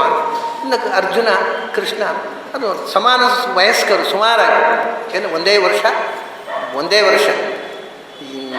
ಫಾಲ್ಗುಣ ಮಾಸದಲ್ಲಿ ಅರ್ಜುನ ಹುಟ್ಟಿದ್ದು, ಭಾದ್ರಪದ ಮಾಸದಲ್ಲಿ ಕೃಷ್ಣ ಹುಟ್ಟಿದ್ದು. ಇದನ್ನು ಸ್ಪಷ್ಟವಾಗಿ ಆಚಾರ್ಯ ಹೇಳಿದ್ದಾರೆ. ಕೃಷ್ಣ ಹುಟ್ಟಿದ್ದು ಶ್ರಾವಣದಲ್ಲಿ ಅಲ್ಲ, ಭಾದ್ರಪದದಲ್ಲಿ, ಅದು ಸಂಶಯವೇ ಬೇಡ. ಭಾದ್ರಪದ ಮಾಸದಲ್ಲಿ ಕೃಷ್ಣ ಹುಟ್ಟಿದ್ದು. ಮತ್ತು ಪುರಾಣಗಳಲ್ಲಿ ಶ್ರಾವಣ್ಯ ಅಂತ ಉಂಟು, ಭಾದ್ರಪದ ಅಂತ ಉಂಟು, 2 ಪ್ರಯೋಗ ಉಂಟು. ಶ್ರಾವಣದಲ್ಲಿ ಕೃಷ್ಣ ಹುಟ್ಟಿದ್ದು ಅಂತ ಒಂದು 50% ಪುರಾಣಗಳಲ್ಲಿ ಶ್ರಾವಣದಲ್ಲಿ ನಿಂತಿದೆ, 50% ಪುರಾಣಗಳಲ್ಲಿ ಭಾದ್ರಪದದಲ್ಲಿ ನಿಂತಿದೆ. ಆದರೆ ಅದೇನು ಪುರಾಣದ 2 ಅಂದರೆ ವಿರೋಧ ಇಲ್ಲ ಇದರಲ್ಲಿ. ನಿಜವಾಗಿ ನಮ್ಮ ಧರ್ಮಶಾಸ್ತ್ರ ಬರೆಯೋರಿಗೆ ಸ್ವಲ್ಪ ಕೆಲವೊಮ್ಮೆ ತಲೆ ಕಮ್ಮಿ ಕೊಟ್ಟಿರ್ತಾನೆ ದೇವರು, ಏನೇನೋ ಬರೀತಾರೆ. ಶ್ರಾವಣ ಮತ್ತು ಭಾದ್ರಪದ 2 ಒಂದೇ. ಏಕೆಂದರೆ ಒಂದು ಸೌರ ಶ್ರಾವಣ, ಚಾಂದ್ರ ಭಾದ್ರಪದ. ಶ್ರಾವಣ ಅಂದರೆ ಮೇಷ, ವೃಷಭ, ಮಿಥುನ, ಕರ್ಕಾಟಕ, ಸಿಂಹ. ಶ್ರಾವಣ ಮಾಸ ಅಂದರೆ ಸಿಂಹ ಮಾಸ. ಅದಕ್ಕೆ ಶ್ರಾವಣ ಅಂತ ಹೇಳೋದು, ನಮ್ಮಲ್ಲಿ ಸೋಣ ಅಂತ ಹೇಳೋದು. ಸೋಣ ಅಂದರೆ ಶ್ರಾವಣ ತತ್ವ, ಸಿಂಹ ಮಾಸಕ್ಕೆ ಸೋಣ ಅಂತ. ಶ್ರಾವಣ ಅಂದರೆ ಸಿಂಹ ಮಾಸ, ಭಾದ್ರಪದ ಅಂದರೆ ಭಾದ್ರಪದ. ವಿರೋಧವೇ ಇಲ್ಲ. ಅದು ಯಾಕೆ ಸಿಂಹ ಮಾಸ ಅಂತ ಹೇಳಿದರು ಅಂದರೆ ರೋಹಿಣಿ ನಕ್ಷತ್ರ ಬರೋದು ಸಿಂಹ ಮಾಸದಲ್ಲಿ ಮಾತ್ರ. ಮತ್ತು ಇನ್ನೊಂದು ತಮಾಷೆ ನೋಡಿ, ಇದು ಜ್ಯೋತಿಷ್ಯಕ್ಕೆ ಸಂಬಂಧಪಟ್ಟ ವಿಷಯ. ಯಾವತ್ತು ಇನ್ನೂ ಒಂದು 10,000 ವರ್ಷ ಹೋಗಲಿ ಅಥವಾ ಹಿಂದಿನ 10,000 ವರ್ಷದ ಪಂಚಾಂಗ ನೋಡ್ರಿ, ಸಿಂಹ ಮಾಸ ಬಾರದೆ ರೋಹಿಣಿ ನಕ್ಷತ್ರ ಬರುವುದಿಲ್ಲ ನೋಡಿ. ಈ ವರ್ಷ ಶ್ರಾವಣ ಕೃಷ್ಣ ಪಕ್ಷ ಅಷ್ಟೊಂದು ದಿವಸ ಸಿಂಹ ಮಾಸ ಬರಲಿಲ್ಲ, ಅದರಿಂದ ರೋಹಿಣಿ ನಕ್ಷತ್ರ ಬರಲಿಲ್ಲ. ಮುಂದೆ ಭಾದ್ರಪದದಲ್ಲಿ ಸಿಂಹ ಮಾಸ ಬರ್ತದೆ, ಅದು ರೋಹಿಣಿ ನಕ್ಷತ್ರ ಬರ್ತದೆ. ಸಿಂಹ ಮಾಸ ಬಾರದೆ ಮತ್ತು ರೋಹಿಣಿ ನಕ್ಷತ್ರ ಕೃಷ್ಣ ಪಕ್ಷದಲ್ಲಿ ಬರುವುದು ವರ್ಷಕ್ಕೆ 2 ಬಾರಿ. ಅಂದರೆ ವರ್ಷದಲ್ಲಿ ಒಂದೇ 2 ತಿಂಗಳಲ್ಲಿ, ಒಂದೋ ಶ್ರಾವಣದಲ್ಲಿ ಒಂದೋ ಭಾದ್ರಪದದಲ್ಲಿ. ಆದ್ದರಿಂದ ಆಚಾರ್ಯ ಮಾಸ ಹೇಳುವುದಿಲ್ಲ. ರೋಹಿಣ್ಯ ಮರ್ಧರಾತ್ರೇತು ಯದಾ ಕಾಲಾಷ್ಟಮಿ ಭವೇತ್. ಯಾವ ಕೃಷ್ಣ ಪಕ್ಷದ ಅಷ್ಟಮಿ ಎಂದು ರಾತ್ರಿ ರೋಹಿಣಿ ನಕ್ಷತ್ರ ಬರ್ತದೋ ಆವತ್ತು ಕೃಷ್ಣ ಜಯಂತಿ ಆಚರಣೆ ಮಾಡಿ ಅಂತ ಹೇಳಿದ್ರು ಆಚಾರ್ಯ. ಮಾಸ ಹೇಳ್ತಾರಾ? ಯಾಕೆಂದರೆ ಯಾವ ಮಾಸವೂ ಆಗ್ಬೋದು. ಒಂದೊಂದು ವರ್ಷದಲ್ಲಿ ಶ್ರಾವಣದಲ್ಲಿ ಬರುತ್ತೆ, ಒಂದೊಂದು ವರ್ಷದಲ್ಲಿ ಭಾದ್ರಪದದಲ್ಲಿ ಬರುತ್ತೆ. ರೋಹಿಣಿ ನಕ್ಷತ್ರ ಮುಖ್ಯ. ಯಾಕೆಂದರೆ ಭಾಗವತದಲ್ಲಿ ಕೂಡ ಕೃಷ್ಣನ 4ನೇ ತಿಂಗಳಾದಾಗ ಜನ್ಮರ್ಕ್ಷ ಆಚರಣೆ ಮಾಡಿದ್ರು ಅಂತಿರೋದು, ಜನ್ಮತಿಥಿ ಅಲ್ಲ. ಶಕಟಾಸುರ ಭಂಜನೆ ಆದದ್ದು ಕೃಷ್ಣನ ಜನ್ಮ, ಆವತ್ತು ರೋಹಿಣಿ ನಕ್ಷತ್ರ. ಇವತ್ತು ಹೋಮ ಮಾಡೋದು ವರ್ಷಕ್ಕೊಮ್ಮೆ ಮಾಡುವಾಗ ಜನ್ಮ ನಕ್ಷತ್ರ ಹೋಮ, ಜನ್ಮತಿಥಿ ಹೋಮ ಅಲ್ಲ. ಆದ್ದರಿಂದ ನಕ್ಷತ್ರ ಅನ್ನೋದು ಮುಖ್ಯ ಆಗುತ್ತೆ. ಎಂದು ರೋಹಿಣಿ ನಕ್ಷತ್ರ ಇದ್ದಾಗ ಅದು ಒಂದೋ ಶ್ರಾವಣದಲ್ಲಿ ಒಂದೋ ಭಾದ್ರಪದದಲ್ಲಿ, ಯಾವತ್ತು ಸಿಂಹ ಮಾಸ ಇದೆ ಆವತ್ತು. ಆದ್ದರಿಂದ ಸಿಂಹ ಆಚಾರ್ಯರ ಮಾಸ ಹೇಳೋಲ್ಲ. ವಿಷ್ಣು ತೀರ್ಥರು ಸಿಂಹ ಮಾಸದ ಕೃಷ್ಣ ಪಕ್ಷದ ಅಷ್ಟಮಿ ದಿವಸ ಆಚರಿಸಿ ಅಂತ ಹೇಳಿದರು. ಯಾಕೆಂದರೆ ಸಿಂಹ ಮಾಸದಲ್ಲಿ ಮಾತ್ರ ರೋಹಿಣಿ ನಕ್ಷತ್ರ. ಇಷ್ಟು ಸೈಂಟಿಫಿಕ್ ಆಗಿದೆ. ಆಚಾರ್ಯರು ಮಾತ್ರ ಪ್ರಾಯ ಕೃಷ್ಣನ ಜನನದ ಬಗ್ಗೆ ಇಷ್ಟು ಸೈಂಟಿಫಿಕ್ ಆಗಿ ಯೋಚನೆ ಮಾಡಿದವರು ಮತ್ತು ಹೇಳಿದವರು. ನನಗೆ ಕಂಡಂತೆ ಯಾವ ಧರ್ಮಶಾಸ್ತ್ರಕಾರ ಇಷ್ಟು ತಲೆ ಕೆಡಿಸಿಕೊಂಡಿಲ್ಲ, ಇಷ್ಟು ಕರಾರುವಾಕ್ಕಾಗಿ ಹೇಳಲಿಲ್ಲ. ಆಚಾರ್ಯ ಹೇಳಿಯೂ ಆಚರಣೆ ಬರಲಿಲ್ಲ, ನಮ್ಮದನ್ನು ನಾವು ಬಿಡೋಲ್ಲ. ಅದನ್ನು ನಮ್ಮ ಹಣೆ ಬರ ಏನು ನಾವು ಮಾಡಿದ್ದನ್ನೇ ಮಾಡೋದು. ಆಚಾರ್ಯ ಹೇಳಿದಾಗ ನಾವು ಮಾಡೋಲ್ಲ. ಕಡೆ ಆಚಾರ್ಯ ವಾಕ್ಯಕ್ಕೆ ಬೇರೆ ಅರ್ಥ ಮಾಡಿ ವ್ಯಾಖ್ಯಾನ ಬರ್ತೇವೆ ಹೊರತು ನಾವು ಸತ್ಯವನ್ನು ಫಾಲೋ ಮಾಡೋದು. ಅಜಾನತಾಮಯ ಇಲ್ಲದೇ ಇದ್ದರೆ ಆಚಾರ್ಯ ಜಯಂತಿ ರೋಹಿಣಿ ನಕ್ಷತ್ರ ಆಚರಿಸಬೇಕು ಅಂತ ಹೇಳಿದ್ರೆ ಬಿಟ್ಟು ನಾವು ಯಾಕೆ ರೋಹಿಣಿ ನಕ್ಷತ್ರ ಇಲ್ಲದ ಕೃಷ್ಣಾಷ್ಟಮಿ ಆಚರಿಸ್ತೇವೆ? ನಮಗೆ ಆಚಾರ ಮುಖ್ಯ ಅಲ್ಲ, ನಮ್ಮ ಹಠ ನಮಗೆ ಮುಖ್ಯ. ಅಜಾನತ ಎಚ್ಚ ಅದರಿಂದ ಕೃಷ್ಣ ಅರ್ಜುನರು ಒಂದೇ ವಯಸ್ಸಿನವರು. ಒಬ್ಬನು ಭಾದ್ರಪದದಲ್ಲಿ ಹುಟ್ಟಿದವ, ಒಬ್ಬ ಫಾಲ್ಗುಣದಲ್ಲಿ. ಆದ್ದರಿಂದ ತುಂಬ ಸಲಿಗೆ, ತುಂಬ ಒಬ್ಬರನ್ನೊಬ್ಬರು ತಮಾಷೆ ಮಾಡೋದು. ಅದು ಹೆಚ್ಚು ಅಪಹಾಸಾರ್ಥಮ ಅಸತ್ಕೃತೋಸಿ. ನಾನು ನಿನ್ನನ್ನು ಸಸಾರ ಮಾಡಿರಬಹುದು, ನಿನಗೆ ಸತ್ಕಾರ ಗೌರವಿಸದೇ ಇರಬಹುದು, ಜೂನಿಯರು ನಮ್ಮ ಫ್ಯಾಮಿಲಿಯಲ್ಲಿ ನೀನು ಅಲ್ಲಿ ಕೂತ್ಕೊಳ್ಳೋ, ಅವರೆಲ್ಲ ದೊಡ್ಡವರಿದ್ದಾರೆ ಅಲ್ಲಿ, ನಾನು ಕೂತವನು ಎಬ್ಬಿಸಿ ಅಲ್ಲಿ ಕೆಳಗೆ ಕೂಡುತ್ತೆ ಏನೂ ಮಾಡಿರ್ಬೋದು. ಯಾಕೆಂದರೆ ನಮ್ಮ ಫ್ಯಾಮಿಲಿ ಒಬ್ಬ ಮೆಂಬರು ಅನ್ನುವ ದೃಷ್ಟಿಯಿಂದಲೇ ನಿನ್ನನ್ನು ನೋಡಿದೆ, ದೇವರು ಅಂತ ನೋಡಲಿಲ್ಲ ನಾವು. ಅದು ಎಲ್ಲಿ? ವಿಹಾರ ಶಯ್ಯಾಸನ ಭೋಜನೇಶು. ಕೃಷ್ಣ ಅರ್ಜುನರು ಕೃಷ್ಣನ ತಮಾಷೆ ಏನು ಅಂದರೆ, ಅವನ ದ್ವಾರಕೆಯನ್ನು ಬಂದುಬಿಟ್ರೆ 1 ವರ್ಷ 2 ವರ್ಷ 3 ವರ್ಷ ಇಲ್ಲೇ ಕೂತ್ಬಿಡ್ತಿದ್ದೆ ಇವರೊಟ್ಟಿಗೆ, ಪಾಂಡವರೊಟ್ಟಿಗೆ. ಅಲ್ಲಿ ಹೋದರೆ ಅಲ್ಲೊಂದು 2 ವರ್ಷ ಬಂದರೆ ಇಲ್ಲಿ 2 ವರ್ಷ 3 ವರ್ಷ ಇಲ್ಲೇ ಇವರೊಟ್ಟಿಗೆ ಕೂತ್ಬಿಡೋದು. 2 ವರ್ಷ 3 ವರ್ಷ ಪಾಂಡವರು. ಸಂಜೆ ಹೊತ್ತೆಲ್ಲ ವಿಹಾರಕ್ಕೆ ಹೋದಾಗಲೇ ಕಾಳಿಂದಿ ಗಂಟೆ ಬಿದ್ದದ್ದು ಕೃಷ್ಣನಿಗೆ. ಕೃಷ್ಣಾರ್ಜುನರು ವಿಹಾರಕ್ಕೆ ಹೋದಾಗ ಯಮುನಾ ತೀರದಲ್ಲಿ ಕಾಳಿಂದಿ ಬಂದು ಅರ್ಜುನಿಗೆ ಬಂದು ಪ್ರಾರ್ಥಿಸ್ಕೊಂಡು, ನನಗೆ ಕೃಷ್ಣನ ಒಪ್ಪಿ ನನ್ನನ್ನು ಮದುವೆ ಆಗುವಂತೆ ಕೃಷ್ಣನ ಹತ್ರ ಹೇಳು, ನೀನು ದೋಸ್ತಿ ಅಲ್ವಾ ಅಂತ ಮದುವೆ ಮಾಡಿಕೊಳ್ಳಿಕ್ಕೆ ಬಂದ ಕಾಳಿಂದಿ ಮೊದಲು ಕೃಷ್ಣನಿಗೆ ಹೋಗಲಿಕ್ಕೆ ಅಪ್ರೋಚ್ ಥ್ರೂ ಅರ್ಜುನ. ಹಾಗೆ ನಾವು ವಿಹಾರಕ್ಕೆ ಹೋಗ್ತಿದ್ದೆವು, ನಾವು ಸ್ನೇಹಿತರಂತೆ ವಿಹಾರಕ್ಕೆ ಹೋಗಿ ತಮಾಷೆ ಮಾತಾಡಿಕೊಳ್ತಿದ್ದೆವು. ಶಯ್ಯ ಒಟ್ಟಿಗೆ ಅಕ್ಕಪಕ್ಕದಲ್ಲಿ ಮಲಗಿದ್ದೇವೆ, ಆಸನ ಒಟ್ಟಿಗೆ ಕೂತು ಭೋಜನೇಶು ಅಕ್ಕಪಕ್ಕದಲ್ಲಿ ಕೂತು ಉಂಡಿದ್ದೇವೆ. ಇದೆಲ್ಲ ಒಂದು ಜಗತ್ತಿನ ಆದಿಶಕ್ತಿಯಾದ ಭಗವಂತನನ್ನು ನೋಡುವ ವಿಧಾನವ. ಒಟ್ಟಿಗೆ ಊಟ ಮಾಡಿದ್ದೇನೆ, ಒಟ್ಟಿಗೆ ಮಲಗಿದ್ದೇನೆ, ಒಟ್ಟಿಗೆ ಕೂತಿದ್ದೇನೆ, ಒಟ್ಟಿಗೆ ತಿರುಗಾಡಿದ್ದೇನೆ, ಸಸಾರ ಮಾಡಿದ್ದೇನೆ. ಎಲ್ಲ ಅಪರಾಧಗಳನ್ನು ಕೂಡ ದಯವಿಟ್ಟು ಕ್ಷಮಿಸು ಅಂತ ಅರ್ಜುನ ತಾನು ಹಿಂದೆ ಮಾಡಿದ್ದನ್ನು ನೆನಪಿಸಿಕೊಂಡು ಆ ಭಗವತ್ ಶಕ್ತಿಯ ಮುಂದೆ ತನ್ನ ಸಣ್ಣತನವನ್ನು ಒಪ್ಪುಕೊಂಡು ಪ್ರಾರ್ಥಿಸ್ತಾನೆ. ಇನ್ನೂ ಕೆಲವು ಮಾತುಗಳಿವೆ, ಅದನ್ನು ಮತ್ತೆ ನಾಳೆ ನೋಡಿದಾಗ. ಇವಾಗಲೇ ಶ್ರೀಗಳ ಸಮಯ 5 ನಿಮಿಷ ಅಪಾರ ಮಾಡಿಬಿಟ್ಟಣ. ಆದ್ದರಿಂದ ಇವತ್ತು ಈ ಗೀತಾ ಚಿಂತನವನ್ನು ಇಲ್ಲಿಗೆ ನಿಲ್ಲಿಸೋಣ, ಮತ್ತೆ ನಾಳೆ ಸಿದ್ಧಾಗ ನೋಡೋಣ. ಈಗ ಶ್ರೀಗಳವರ ಪೃಷ್ಠಪದಿ ಭಾಗವತ ಚಿಂತನವನ್ನು ಕೇಳೋಣ. ಅಲ್ಲಿ ತನಕ ನಿಮಗೆಲ್ಲ ಅಭಿನಂದನೆಗಳು ಮತ್ತು ಅಭಿವಂದನೆಗಳು.